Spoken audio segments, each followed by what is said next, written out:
안녕하세요. 커피앤톡입니다. 오늘도 와주셔서 감사드리고요. 바로 사연 읽어보겠습니다.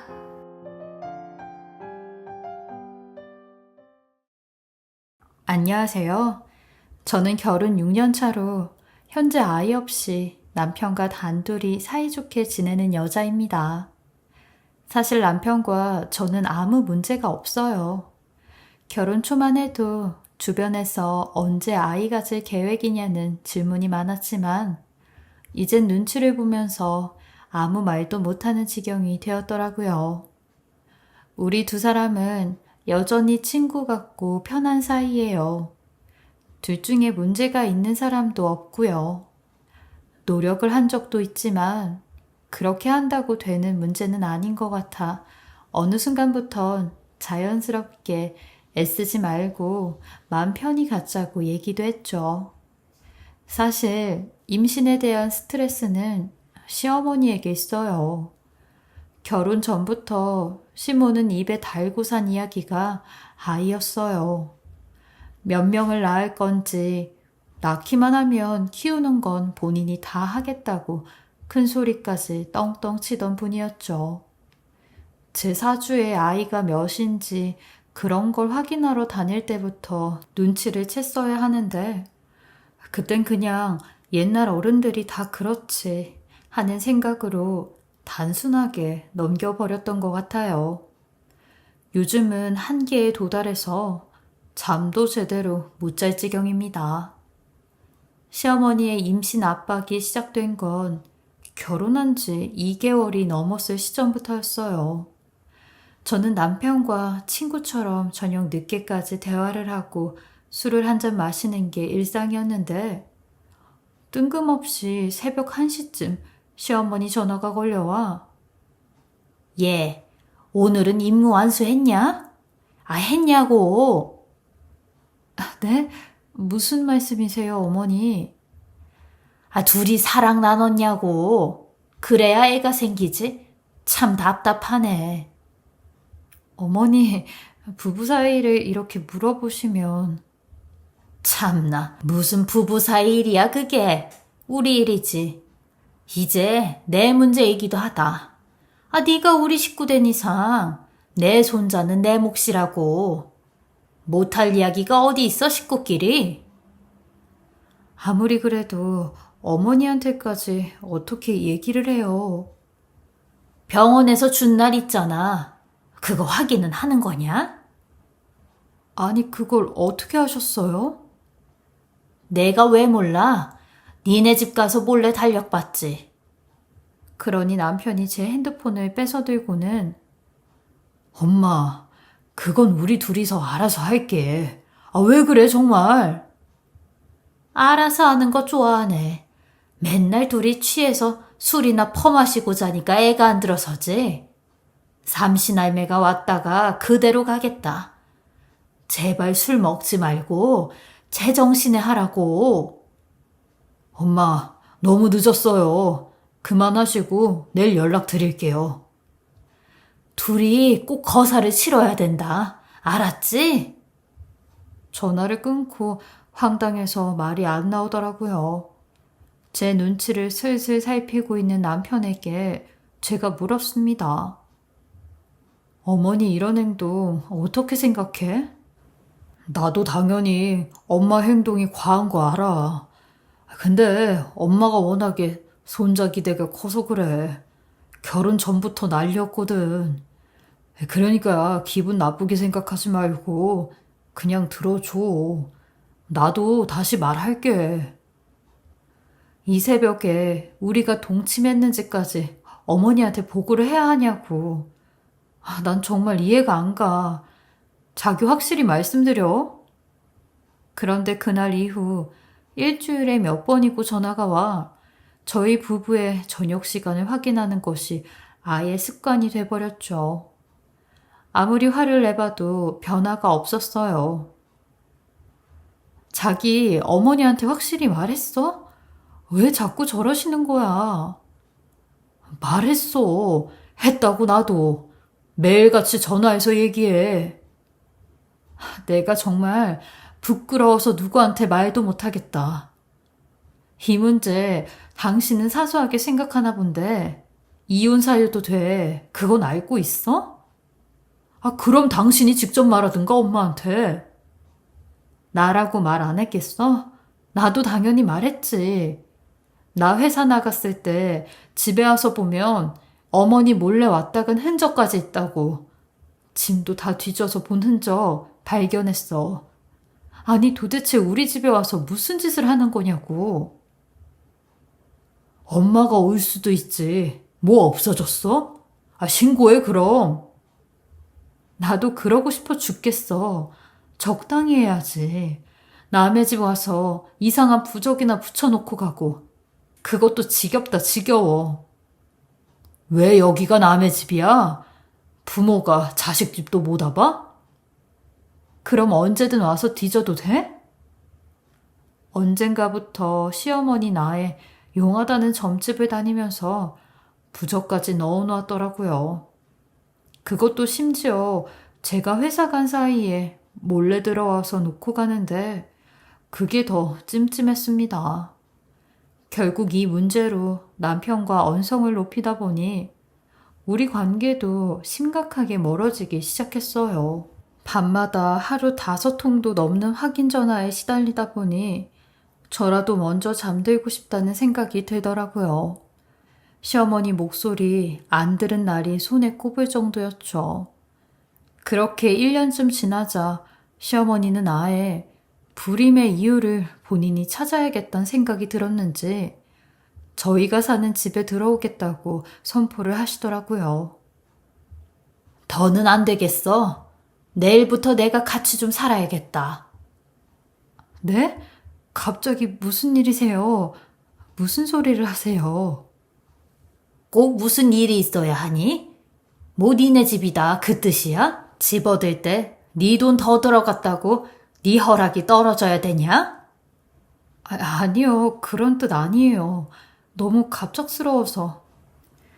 어차피 둘이 맞벌이 하느라 집꼴도 엉망일 거고 둘이 밥 하나 차려 먹는 것도 시원찮으니까 남는 시간만은 내가 도와준다는 거야.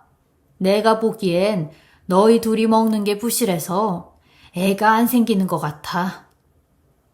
회사 생활하다 보면 먹는 게 다 그렇죠. 둘이 알아서 한다고 한 지가 1년이 넘었다. 이 늙은이 결국 못 보고 죽게 생겼어. 너희 시간하고 나 사는 게 같은 줄 아니? 나는 하루가 1년 같다고. 나를 배려했음 이 지경은 아니었겠지. 너같이 이기적인 건 또 처음 봤다. 어머니, 그게 아니라요. 저희도 노력은 해요. 맨날 알아서 할게요. 둘이서 잘할게요. 참 잘한다. 그래서 결과가 이거야? 문제도 없다면서 왜 소식이 없어? 저희도 노력하고 있어요. 자연스럽게 생기면 싶어서. 너나 이기적으로 구느라고 그렇게 하지. 다른 집 며느리 한번 봐라.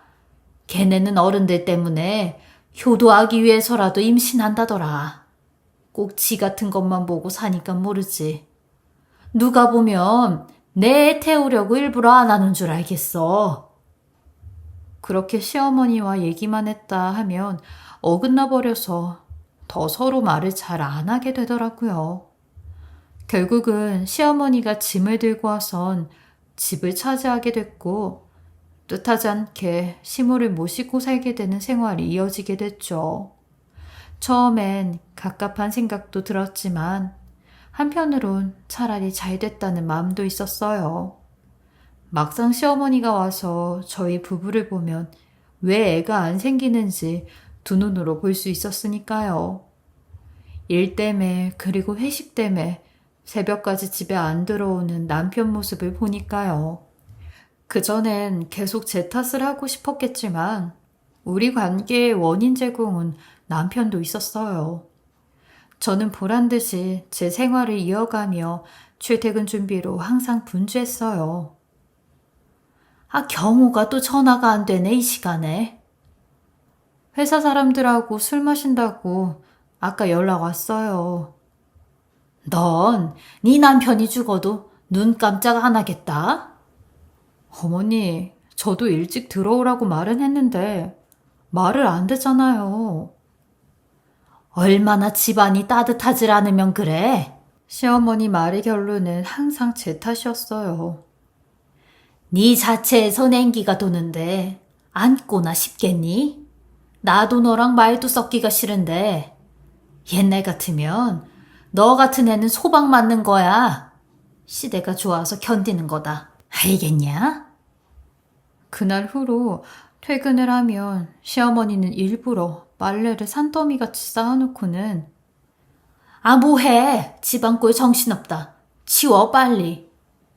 네, 옷만 갈아입고 와서 할게요. 넌 내가 다 해준다고 생각하니까 손까딱도 안 하지?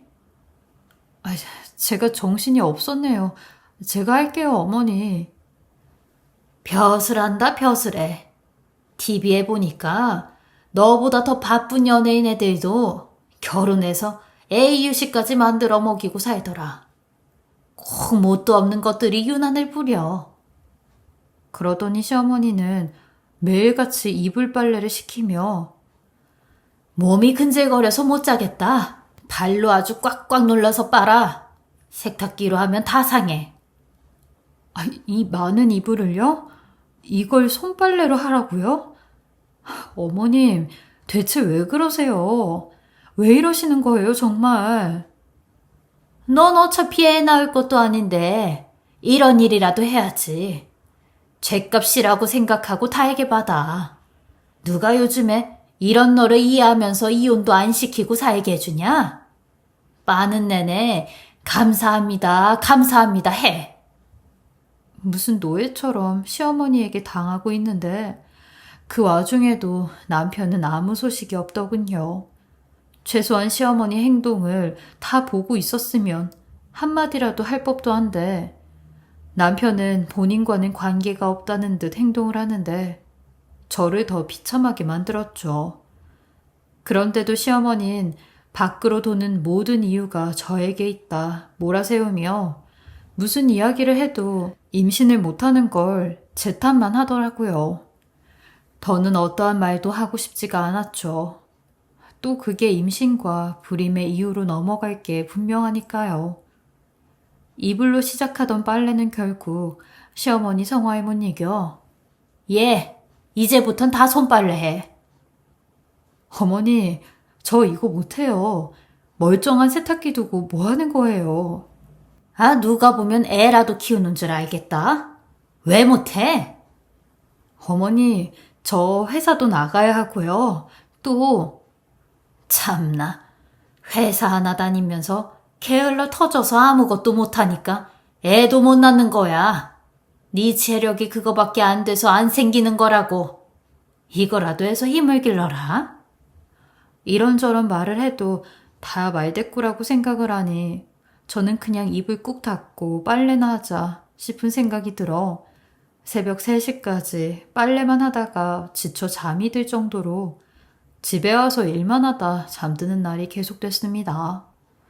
그러던 어느 날 제가 퇴근을 하고 집에 왔는데 아니 시어머니가 본인 쓰는 방을 전부 다 아기용품으로 가득 채워놨더라고요. 아니 어머니 이게 다 뭐예요? 너무 이쁘지 않냐? 미리미리 준비해 놓은 거다. 누가 보면 제가 임신이라도 한 줄 알겠어요. 이렇게 준비를 해놔야 너도 마음이 설 것 같아서 내가 좀 꾸며봤다. 그건 그렇고 내가 그동안 너한테 못된 말하고 보챘던 거 사과하마. 우리가 이제 마음 모아서 잘 준비해보자. 응? 사실 남편과 관계를 맺은 지도 한참 시간이 됐어요.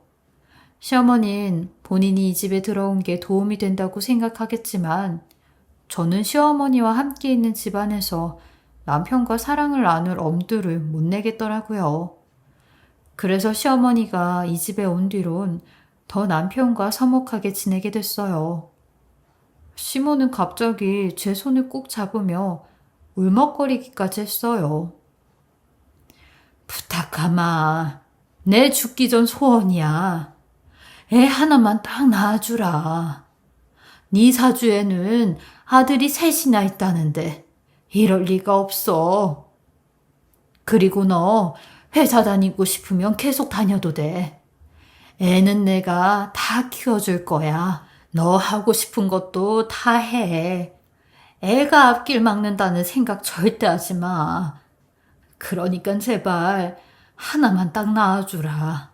응? 알겠어요, 어머니. 노력해볼게요.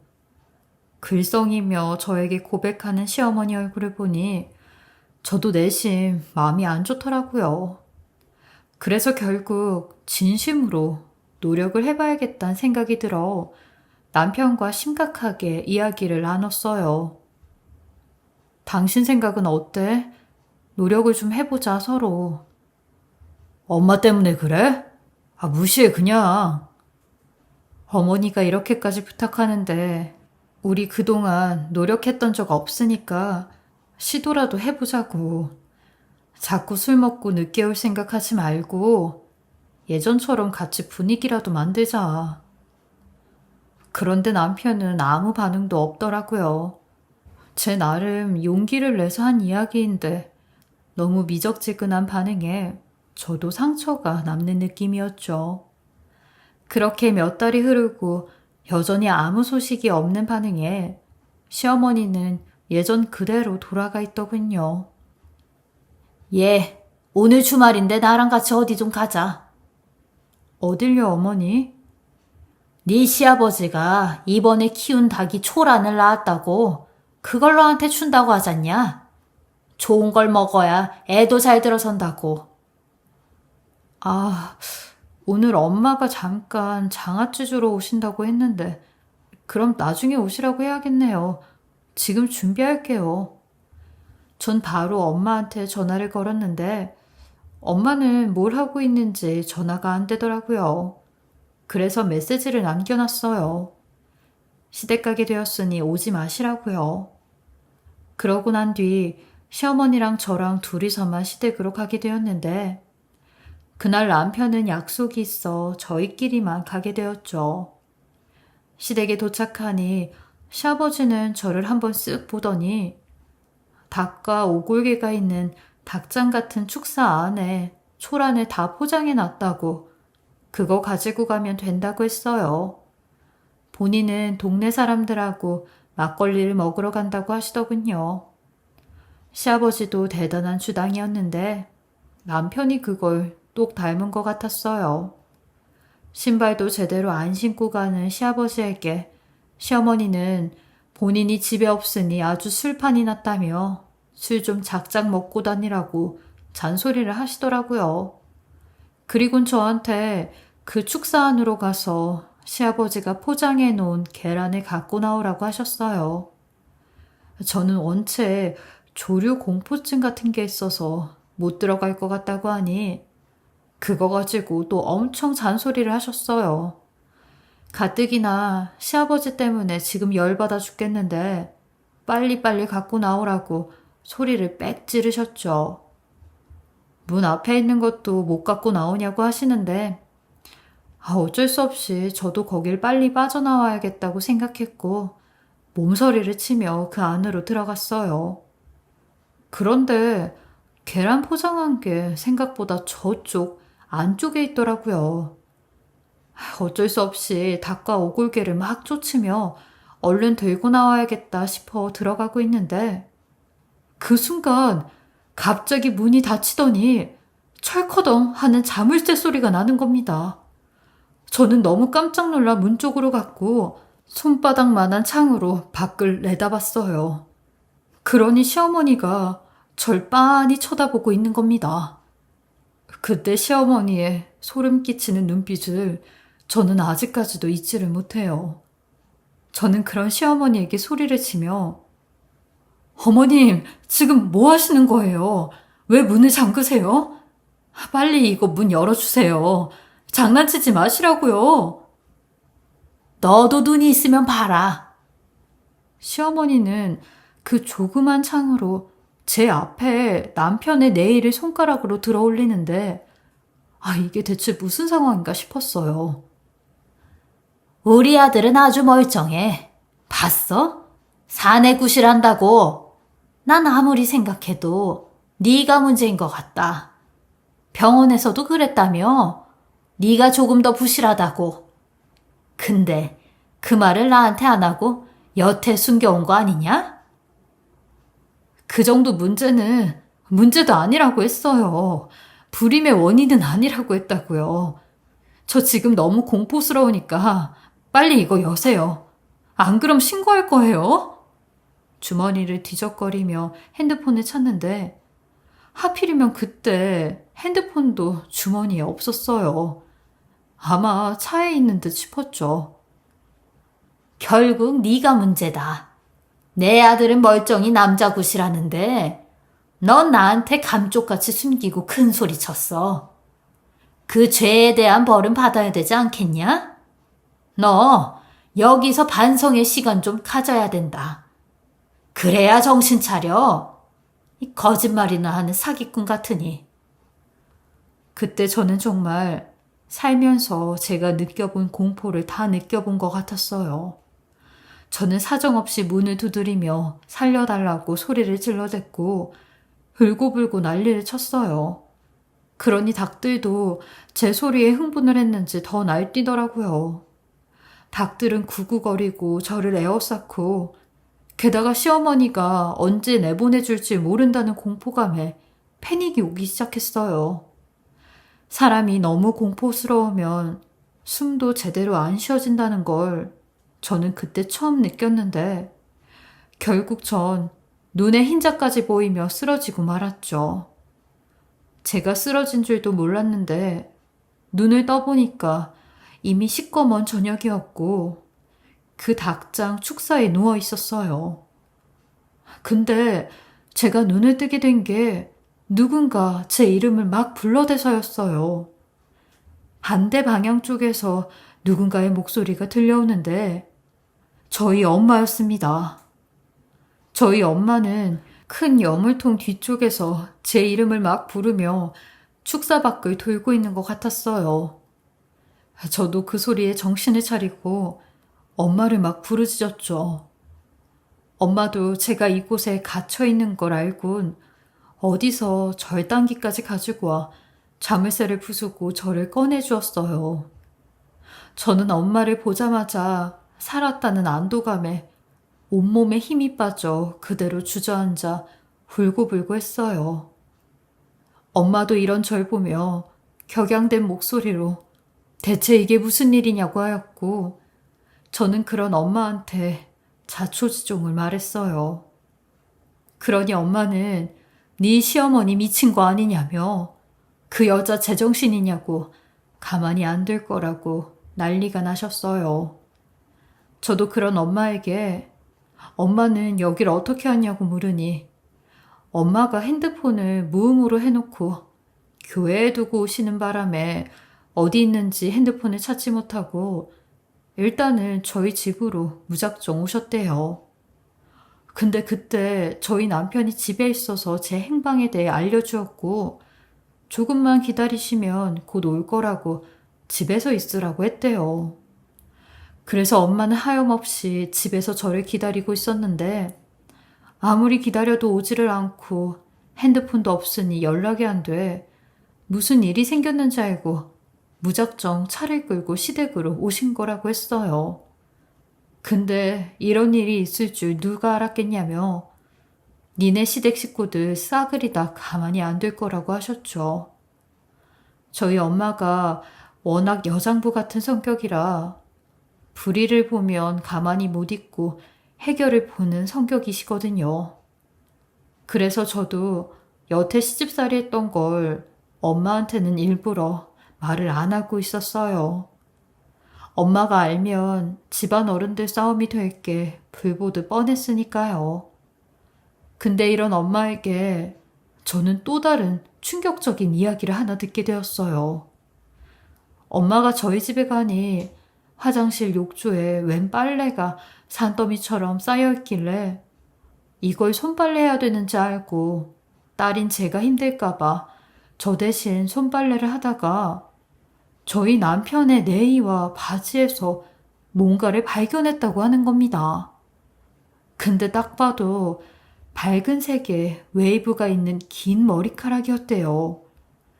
그리고 바지 주머니에선 그 머리카락이 뭉덩이로 딸려 나왔다는데 제 머리는 검은색 단발머리라 제 머리카락이 아닌 걸 알고 이상하다 의심을 했대요. 엄마는 그것 때문에 예민해져 화가 나 있던 상황이었는데 시어머니가 저까지 이런 축사에 가둔 걸 알고는 엄마도 당장 시어머니의 멱살을 잡겠다며 들썩이셨어요. 저도 엄마의 말을 듣곤 단순히 우연일 거라 생각했는데 남편놈 요즘 밖으로 도는 게 생각이 나더군요. 그걸 생각하니 엄마의 말에 확 신빙성이 들었고 진짜 이것들을 가만히 두지 말아야겠다는 생각에 이가 갈렸어요. 나는 자기 엄마 때문에 이런 짓도 감수하고 있는데 바람이 났다고 생각하니 용서가 안 되더라고요. 하지만 단순히 머리카락 몇 번 나온 걸로 증거를 잡아 남편에게 말할 수 없는 노릇이었고 더 확실한 걸 잡아야겠다는 생각이 들었습니다. 그리고 시모에게도 똑같이 벌을 주기 위해 제가 이곳에 갇혔었던 것들 다 증거로 남겨두었어요. 그리고 그 닭장의 축사 문까지 활짝 열어놔 닭들이 도망가게 냅두었죠. 여기까지 오니 그냥 이혼을 하는 게 너무 억울했어요. 복수를 해서 그 두 모자 얼굴도 못 들게 하리라 다짐을 했네요.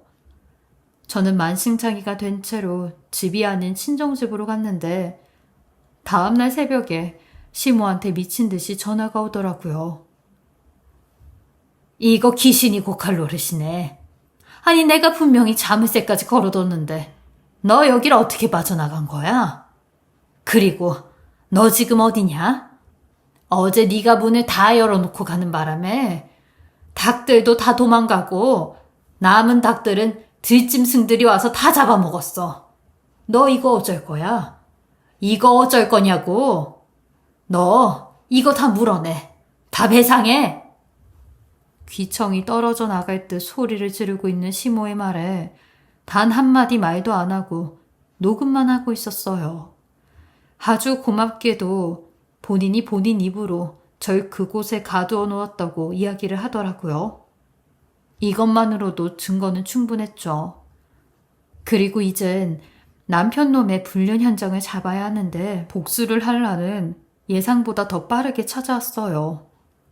친정집에서 며칠을 있다가 어쩔 수 없이 집에 들어가게 되었는데 밤에 남편놈이 베란다에 숨어 누군가와 전화하는 소리를 듣게 되었죠. 가라고. 여기까지 오면 어떡해? 내일 만나자고. 응? 나도 당연히 같이 살고 싶지. 너밖에 없다고. 알잖아.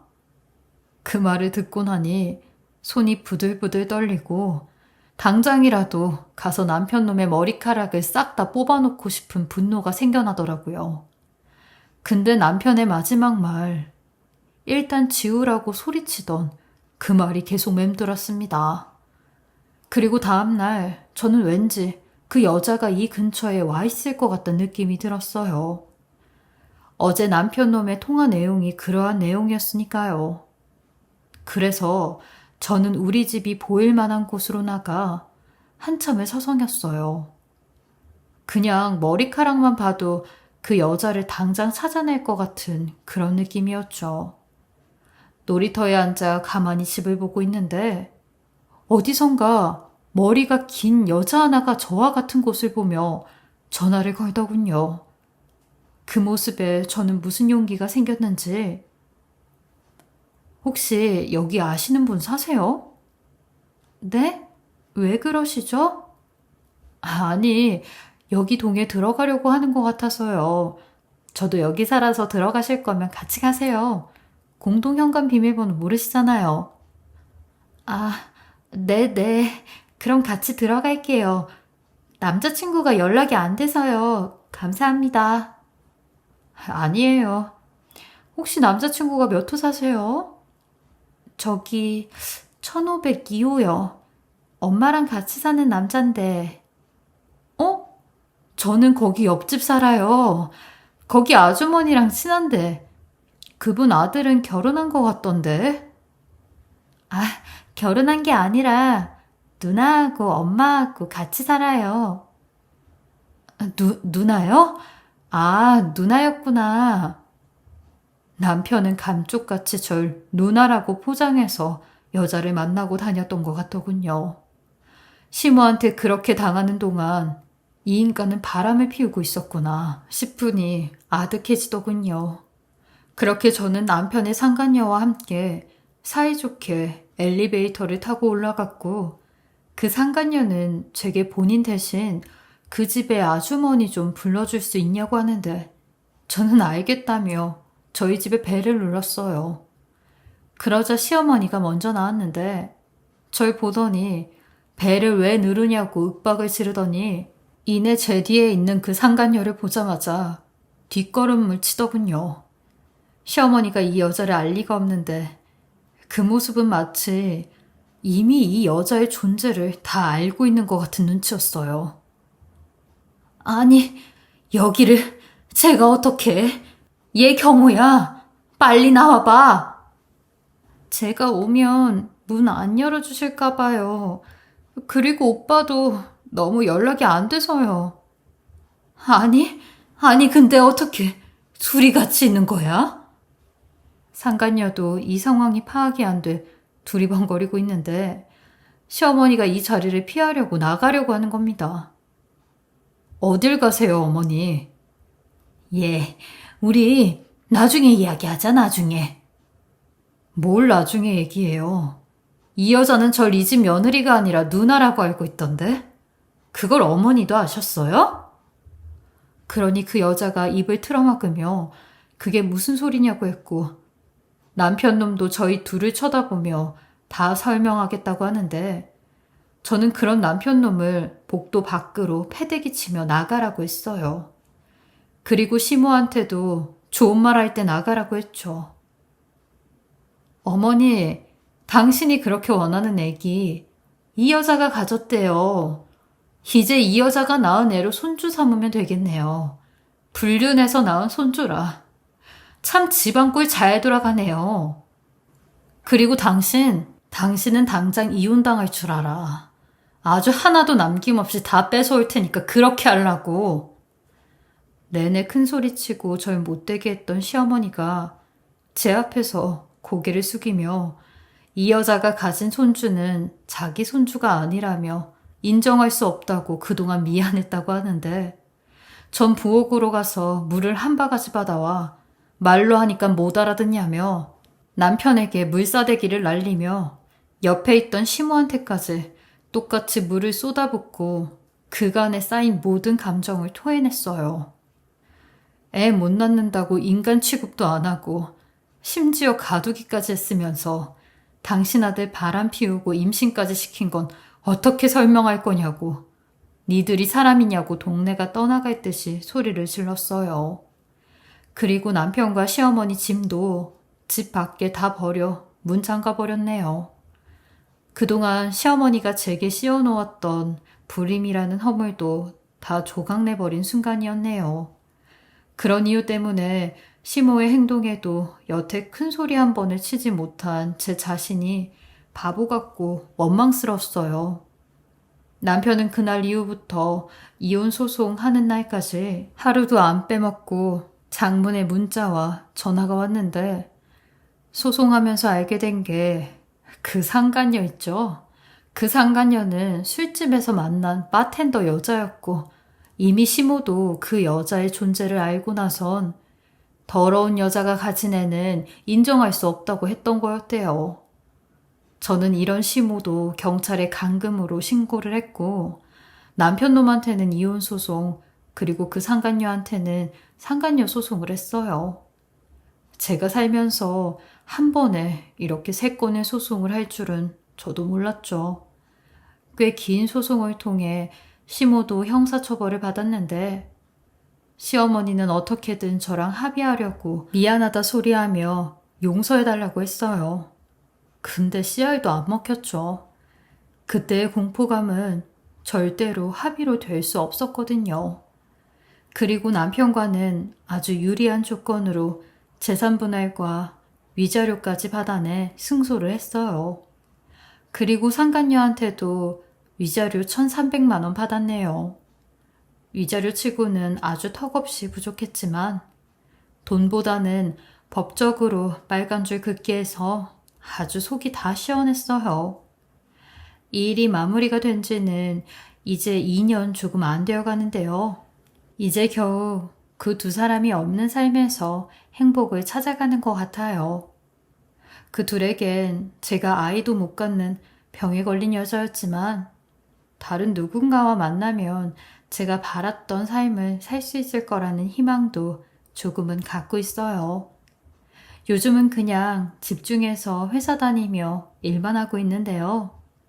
그래도 좋은 사람 만나게 되면 거부하지 않고 만나보려고 해요. 한동안은 그때의 트라우마로 정신과 치료까지 받았는데 그래도 지금은 이렇게 다 터놓고 이야기할 정도는 되니 많이 좋아진 것 같아요. 제 속 깊은 이야기는 가족 말고 친한 친구도 자세히 모르는데 이런 비밀스러운 이야기를 털어놓게 되니 마음이 홀가분합니다. 제 긴 글 읽어주셔서 감사하고요. 여러분들은 늘 행복만 가득하시길 바라겠습니다. 지금까지 커피앤톡이었습니다. 오늘도 끝까지 함께 해주셔서 감사하고요. 저는 다음 영상으로 또 찾아뵙겠습니다.